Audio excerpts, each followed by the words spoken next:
begin, I'll introduce the two gentlemen on my left and right. On my left is Buckleitner, who's the editor of Digital Technology Review. Children's Technology Review. There we go. And he runs Duster Magic. And on my right, everyone should know, or will know, Chris Judge, Illustrator, picture book writer, text, and illustrator, and all-round very decent. I'm David Maybury. I work for Penguin Children's Books and Brown Bag Films. By now, I'm guessing some of you or all of you are thinking about what you do after you've put a portfolio together and how you go and show it off to the world. And for those of you who haven't heard of it, the Bologna Children's Book Fair is the biggest book fair for children's books in the world.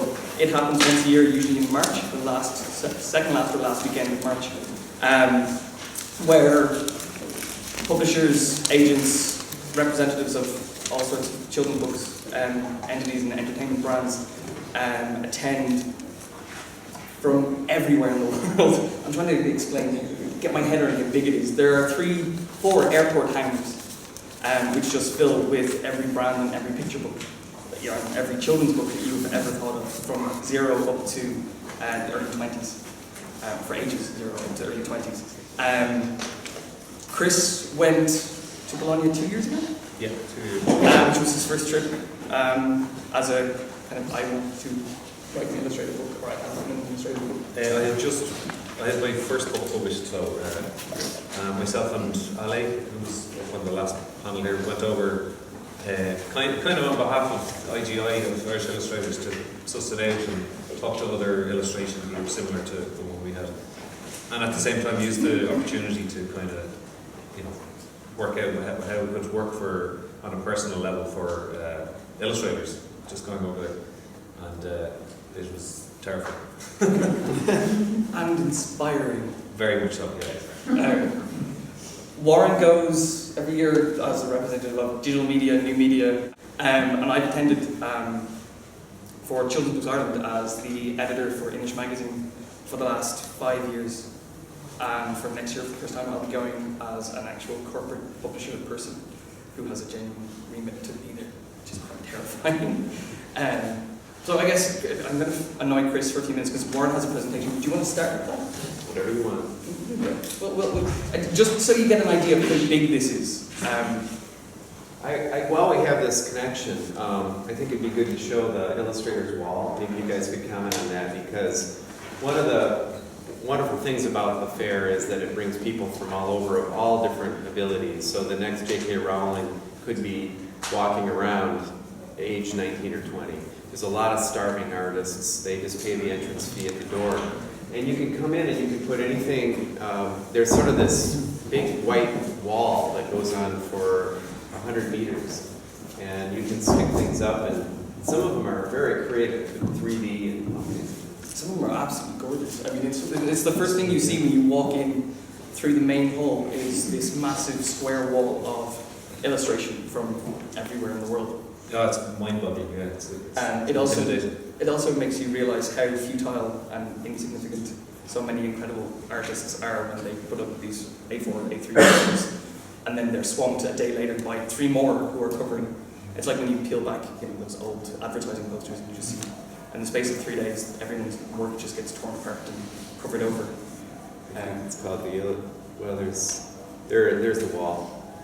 You can see that one's kind of starting out. That's early in the... Early, yeah.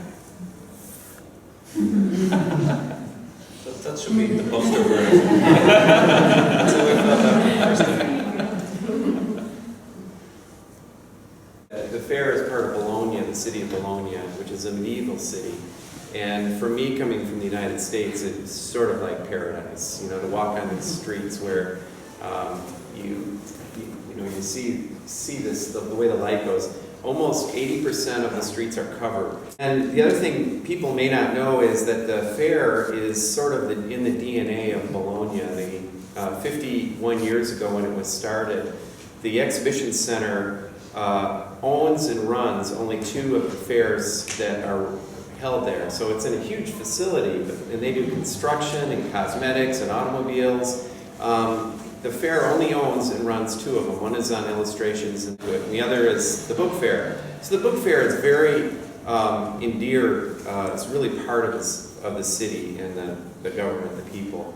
That was a picture of me in 1997, and so I was coordinator for this very new prize called the Bologna New Media Prize, and it's when CD-ROMs were exploding, and so we had a jury, and it was the first international prize. And so now I'm doing ebooks, the Wear Your Comfortable Shoes, which I think you saw. And then there's these really wonderful areas where all the smokers go, but there's a lot of socialization going on everywhere. And it really, as David was saying, it's like the United Nations. You hear all these languages. Actually, if we turn on the speakers, you can hear the sound, and it's almost as important. That's my music, so. Yeah, they don't play that.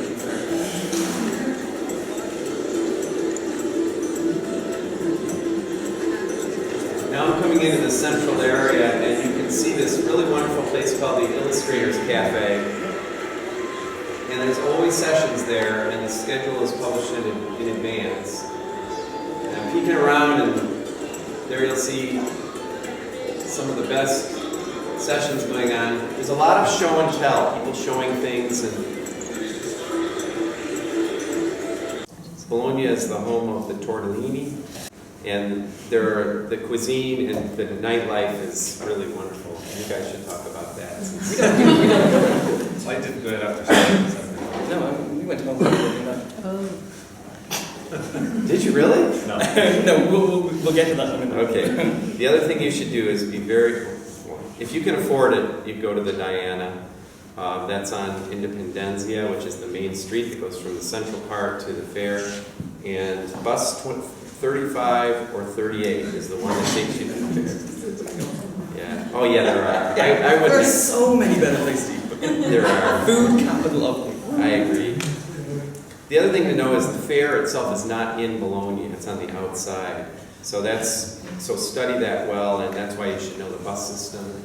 And the center of the city, the closer you get to the core, the more medieval it gets, or the more the history becomes. And that's where the famous two towers are. Warren, being an old man, he doesn't walk in. It is a 20-minute walk from the city centre. It is not that bad. Chris, what do you say about that? Walk once and then bus away. Yeah, walk in, bus back. It's a A wise man uses bus 35 or 38. There's a really wonderful monastery up on the top of the mountain called San Luca, and you can just jump in a cab and say, "Take me to San Luca," and you get a great view of the city. And watch out for Justin Bieber. David? I met Justin Bieber in Bologna last year. This is a story that needs to be told. I got out of the taxi and got to the wrong hotel, and I was walking from the hotel they dropped me to mine. And as I was walking, a big SUV pulled up, and Justin Bieber and his two heavies stepped outside. And he was just landed off his plane, and he was on his way to Foot Locker, which had opened specially for him. Don't ask me why. So Justin Bieber looks at me, and I'm like a pleb pulling my suitcase and look at him. And he says, "Midnight shopping spree," and I said, "Pub." And we parted ways later. One's an American. So yeah. Anyway, and you do meet some interesting people, for sure. The Asinelli Tower is the tallest tower in Italy. It's taller than the Leaning Tower of Pisa, and there's another tower next to it, and you can climb it, and it's very scary if you're afraid of heights. This is not the thing to do, because there's these old wooden steps. Have you guys done that? No. Why would you do that? Hey, when would you find time? Yeah, you have to do it. This is what it looks like at the top, and you can see. Yeah, isn't that great? Can you see the high-res version of that? Sure. And then the other thing about, I think the theme that you guys are going to emphasize is it's a big fair, and plan carefully, set up appointments in advance. And because if you do, lightning can strike at the fair. This is where the first year I was there, in 1997, Scholastic signed the rights to Harry Potter. And deals like that are happening. So there's a lot of licensing deals, and agents are doing their work. And this story is Arthur Levine is the guy who sort of made the deal. At the time, thought it was very expensive. And I'm going to story talk, because Barry, from at the time Bloomsbury, was walking around with his manuscript that he'd picked up a year before and had no idea what he was holding. Like he knew he thought it was something special. But in '97 he was walking around trying to sell it to people, and he was doing this incredible hard selling. He had one copy of it under his arm, and he was giving people 3 pages at a time, walking around picking pages up and going back so that he could feed it to other publishers. And they were kind of getting it, and so many weren't. But and then Arthur picks it up, and it was picked up by the US.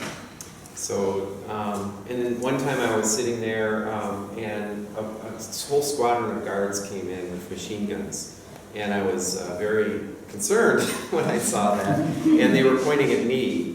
And the president of the fair was with this woman, kind of a short woman. And so I thought, did I do something wrong? And they motioned for me to come over, and they said, Mrs. Mubarak, the First Lady of Egypt, would like to see some software. Would you please demonstrate some things for her?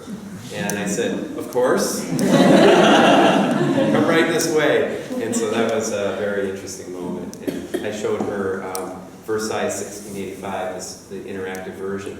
And there are a lot of people who have the interest in children's books. It's very...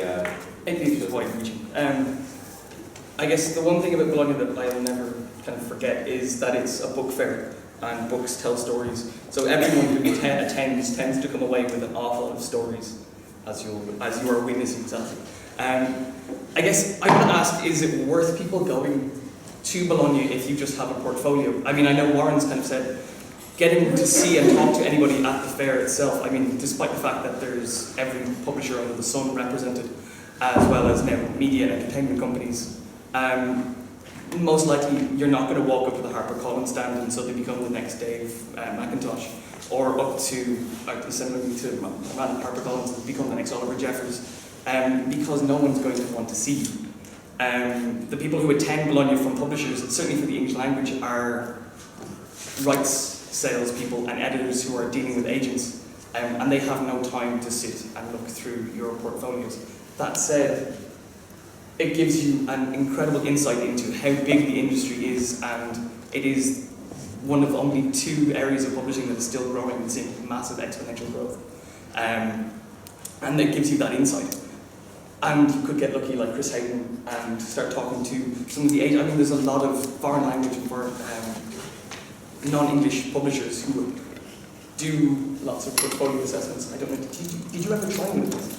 No, I mean, that was the problem. Myself and Ali went over there and kind of didn't have a clue. Was it in there? Yeah. Did you want Grappa or limoncello? Limoncello. Oh, you brought some limoncello. I didn't have Grappa. And it was just, I suppose we arrived, as Sika said, as total Bologna virgins, and it was just completely mind-blowing. I mean, you got a little gist of it there.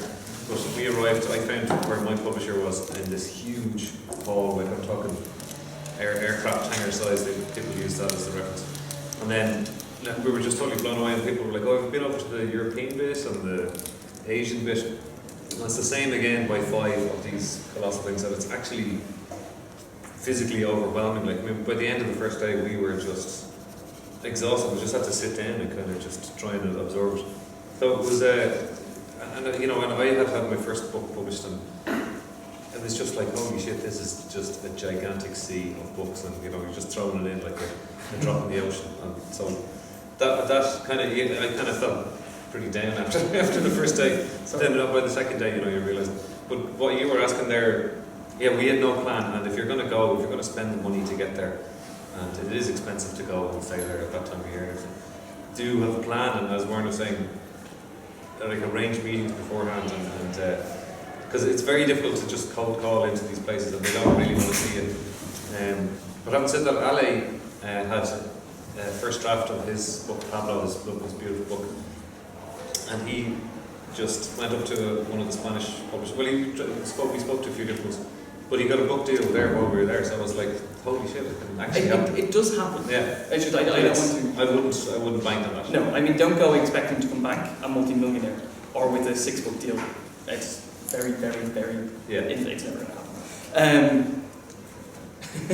You are incredibly lucky in that Children's Books Ireland and Irish Literature Exchange and the Irish Illustrators Guild and Neve as laureate have all done some incredible groundwork over the last 4 or 5 years. It started with just a handful of us going. Last year culminated in, I don't know how many people were there. It must have been 30 years ago. There was an incredible dinner where we all attended and there was 1 million of us. And Ale waxing lyrical and slightly tipsy.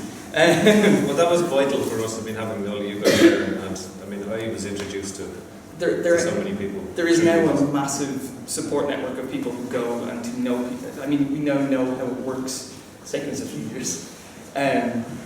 So, I mean, you won't be alone if you're there. I mean, Chris is good.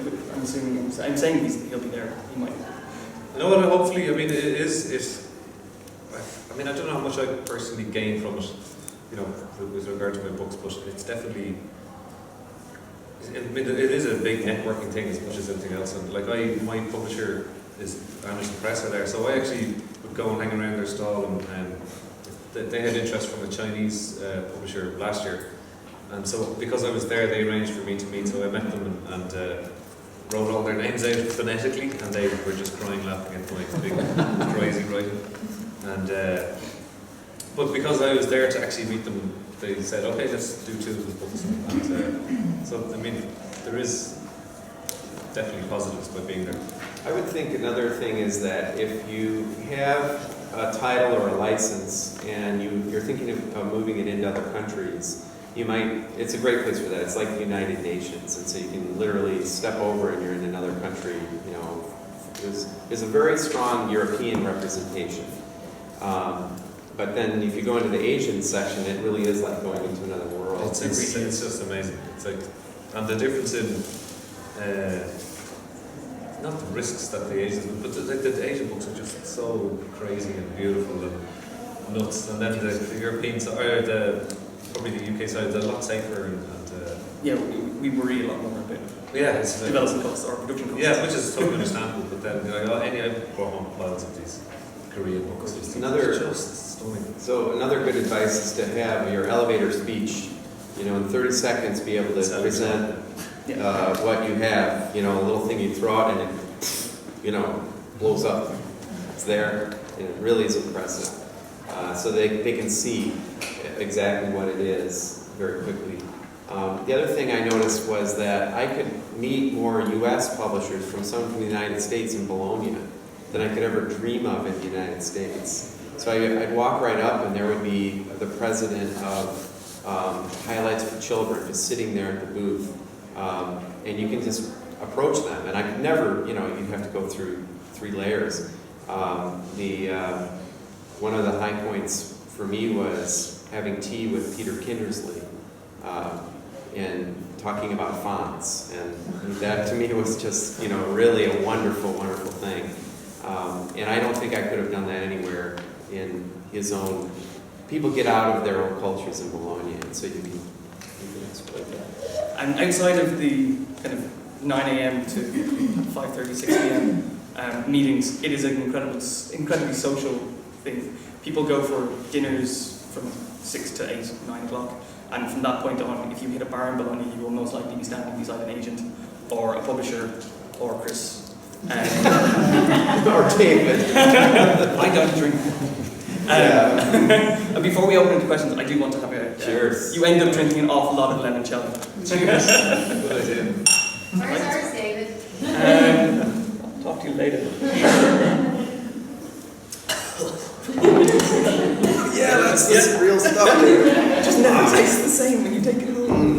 Before we finish up, has anyone got any questions? I mean, we're here all day, but if you have any questions. Oh? Well, the scale of the thing, but actually, I mean, you say you never walk away with a book deal, or you're very rare. Do Bologna provide statistics that have happened or will happen now? No, it is too vast. I don't think they could possibly. I mean, they do provide statistics on who attends, the number of publishers, the number of people, and last year's numbers were all up on all fronts. And occasionally they'll have the number of deals made, but they won't say how those deals are made. I mean, a lot of them, in publishing, how it works, a lot of deals are made in advance of the fair, and it's announced in and around as a kind of press spectacle. Given that it's so fast, it's such a lottery, what are the best things you can do to improve your chances of being picked up for you? What are the which ones? Best chances to improve, or best way of improving your chances. Of getting picked up. I mean, if you're going, I like, is Bologna set up for No, people it's not just- set up for, I mean, It doesn't feel like that. It feels like, I mean, if you're going there with a book, I can imagine it'd be very hard to. I wouldn't go and expect yourself to be selling something. I mean, if you're going, start reaching out now to people. Yeah. Start reaching out to editors and other illustrators, authors, and talk to as many people as you can before. so that if you do go, like that, you've done a lot of the groundwork before you get there, so you're not facing it cold. I mean, I would suggest targeting the companies or the publishers you really want to get, you know, and really doing some, you know, go to their website and try to communicate with them and say, I'm an illustrator. If you have online materials, it's great. So send them a link to a YouTube video of yourself so they're smart about you. So they're intrinsically interested in the meeting rather than just, oh, here's another one. So you take advantage of the web. Use that capability well, maybe even call and set up. They're basically, turn it inside out. They're basically filling up this grid of 15 minutes each, and they're deciding what executive talks to who. So you want to try to get on that grid talking to the right person and really go after the publishers you want. And then try for, it's kind of like getting into college, go for some reach kinds of things. You know, try going to something in China or a different country just to see what it's like. And if you fill up your schedule, you know, the more casts you get, the more chance you'll catch something. But do that all in advance. Maybe even, and a lot of the big companies have parties. yes, but getting into them can be occasionally difficult. Or gate crush. I mean, inevitably, Just get his number and text him. or just follow me on Twitter apparently. 'Cause Yes. I'll just announce it. Follow David. Dave, isn't there a prize? I seem to remember Siobhan Parkinson talking about the fact that there is a prize, an Illustrators prize at Bologna, and there are never enough Irish entries for it. Isn't there actual ways that people can? There are. I mean, this is what Warren judges some of them. Yeah, so I'm the chair of the Bologna Ragazzi Digital Prize, and there's the Bologna Ragazzi Prize. So my prize is one division of the book prize, and it's a free prize. You know, it's free to enter. Definitely enter. There's no risk in not. There's a shockingly low entry of Irish illustrators and UK illustrators. It is pathetically low. Do you have to attend the book fair to enter the prize? So you can do that online? No, and I think entries now, isn't it? Yeah, and I believe our deadline is middle January. Yeah, so There's a couple of things just regarding the Illustrators exhibition. It's certainly when I entered the last time, you have to send the original work rather than copies, unless you're working digitally. And if you do get into the exhibition, you also get an invitation to the fair itself, so you get into the fair itself. So, and there's two actually very nice catalogues published, which are huge and really, really beautifully put together. incredibly heavy if you're flying away now. Yes. It was answered. Anyone else have any questions? Just a simple question. This is the fair. I don't remember. It's open to the public. Is it? Do you pay? How much do you pay? Tickets are not massively expensive. They do a public day at the end. Like there's a 3-day fair, and they do a public day where it opens up, and I think it becomes incredibly cheap to get in. But it's when publishers are trying to dismantle things and they start selling off the books on the stands. And they give the proceeds away to charity, Italian charities, which is really nice. It's only for professionals. No children are allowed strictly. I know I smuggled both my daughters in. It's very hard. And if you have a €5, keep about 10 €5 bills in your pocket, and you walk around on the last day just showing the bill around the booths, and you can get all sorts of books. Yeah, it's incredible. Yeah. And the DC stand where they just start throwing comics at. Yeah. I mean, I think they've early bird tickets that are about 35 quid, and then they go up from there. Is that per day, or if it's over a series of days? I can't remember. I know we paid. I think you'll get a weekend pass, but the accommodation's about £8,000 to stay. Alright, so accommodations, The cost isn't going to be getting into the There's a campsite very close by.